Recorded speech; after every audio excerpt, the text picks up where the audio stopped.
আসসালামু আলাইকুম। আশা করছি সকলে ভালো আছেন। চাকরি প্রত্যাশী সকল ভাই বোনকে স্বাগতম। আজকে আরেকটি নতুন জব সার্কুলার নিয়ে আপনাদের মাঝে।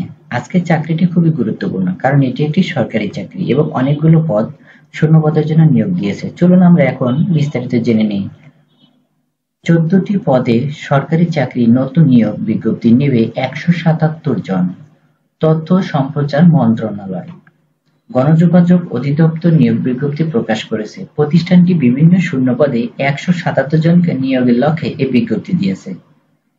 1 জুলাই থেকে আবেদন নেওয়া শুরু হয়েছে। আবেদন করা যাবে আগামী 28 জুলাই পর্যন্ত। আগ্রহী প্রার্থীরা অনলাইনে আবেদন করতে পারবেন। অনলাইন ব্যতীত অন্য কোনো মাধ্যমে প্রেরিত আবেদন গ্রহণ করা হবে না। চলুন এখন এক নজরে আরো বিস্তারিত জেনে নেই। প্রতিষ্ঠানের নাম গণযোগাযোগ অধিদপ্তর। চাকরির ধরন সরকারি চাকরি। প্রকাশের তারিখ 26 জুন 2025। পদলোকবল 14টি পদে 177 জন লোক। আবেদন করার মাধ্যম অনলাইন। আবেদন শুরু হয়েছে 1 জুলাই 2025 থেকে। আবেদনের শেষ তারিখ 28 জুলাই 2025।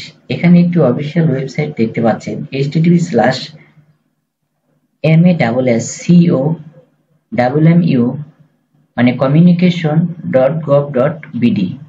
এই লিংকের মাধ্যমে এই নিয়োগ সংক্রান্ত আরো তথ্য পাবেন এবং অ্যাপ্লিকেশন করার লিংক পাবেন।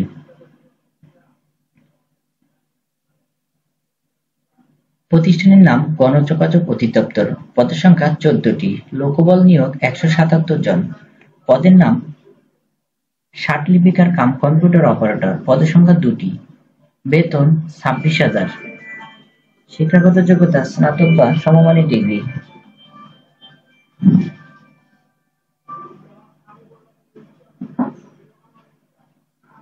পদের নাম ঊর্ধ্বতন কণ্ঠশিল্পী। পদসংখ্যা 3টি। বেতন 26,000। পদের নাম সাউন্ড মেকানিক। পদসংখ্যা 4টি। বেতন 24,000। শিক্ষাগত যোগ্যতা এসএসসি ভোকেশনাল বা সমমান পরীক্ষায় উত্তীর্ণ সহ ইলেকট্রনিক্স ইলেকট্রিক্যাল বিষয়ে 2 বছরের মেয়াদী ট্রেড কোর্সে উত্তীর্ণ। পদের নাম ড্রাইভার। পদসংখ্যা 22টি। এই পদটি কিন্তু মোটামুটি 22টি পদের সংখ্যা, মানে 22 জন লোক নেবে এবং ড্রাইভার। বাংলাদেশে অনেক ড্রাইভার রয়েছেন যারা সরকারি চাকরি খুঁজছেন, তারা দেরি না করে অ্যাপ্লাই করে দিতে পারেন। তবে কি কি যোগ্যতা লাগবে তা এখানে দেখে নেবেন। এসএসসি ও সমমানের পরীক্ষা উত্তীর্ণ, ভারী মোটর গাড়ি চালনায় লাইসেন্স প্রাপ্ত এবং গাড়ি চালনায় ন্যূনতম 2 বছরের বাস্তব কর্ম অভিজ্ঞতা। পদের নাম অফিস সহকারী কাম কম্পিউটার মুদ্রাক্ষরিক। পদের সংখ্যা 40টি। এখানে দেখতে পাচ্ছেন 40টি, মানে অনেকগুলো পদ রয়েছে। অফিস সহকারী কাম কম্পিউটার মুদ্রাক্ষরিক। বেতন 22,000। শিক্ষাগত যোগ্যতা এইচএসসি বা সমমানের পরীক্ষা উত্তীর্ণ। এটা কিন্তু সুন্দর একটা পদ, অনেকগুলো পদ খালি রয়েছে, তো আপনারা অ্যাপ্লাই করতে পারেন। পদের নাম হিসাব সহকারী। পদের সংখ্যা 2টি। পদের নাম ঘোষক। পদের সংখ্যা 18টি। শিক্ষাগত যোগ্যতা এইচএসসি সমমানের পরীক্ষা উত্তীর্ণ। পদের নাম স্টোর অ্যাসিস্ট্যান্ট। পদের সংখ্যা 2টি। বেতন 22,000। পদের সংখ্যা মোটর মেকানিক। পদের সংখ্যা 1টি। পদের নাম ফ্লুট প্লেয়ার। পদের সংখ্যা 1টি। পদের নাম সহকারী সাইন অপারেটর। পদের সংখ্যা 1টি। পদের নাম এসপিআই অপারেটর এপিআই অপারেটর। পদের সংখ্যা 22টি। এখানে দেখতে পাচ্ছেন এখানে অনেকগুলো পদ রয়েছে।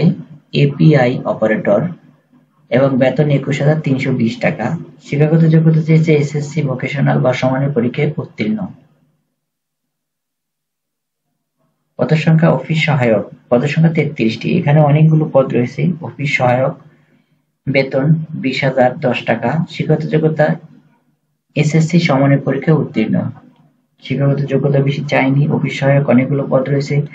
যারা সরকারি চাকরি খুঁজছেন তারা দ্রুত অ্যাপ্লাই করে দিন।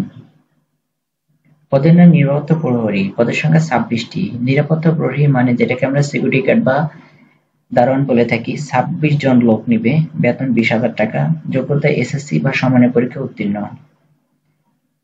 চাকরি ধরন অস্থায়ী ভিত্তিতে। প্রার্থী ধরন নারী পুরুষ উভয়ই। কর্মস্থল ঢাকা। বয়সসীমা 1 জুলাই 2025 তারিখ 28 থেকে 32 বছর। বয়স প্রমাণের জন্য কোনো অ্যাফিডেভিট গ্রহণযোগ্য হবে না। আবেদন ফি টেলিটক প্রিপেইড এর মাধ্যমে 1 থেকে 10 নং পদের জন্য সার্ভিস চার্জ সহ 112 টাকা, 11 থেকে 14 নং পদের জন্য সার্ভিস চার্জ সহ 55 টাকা জমা দিতে হবে।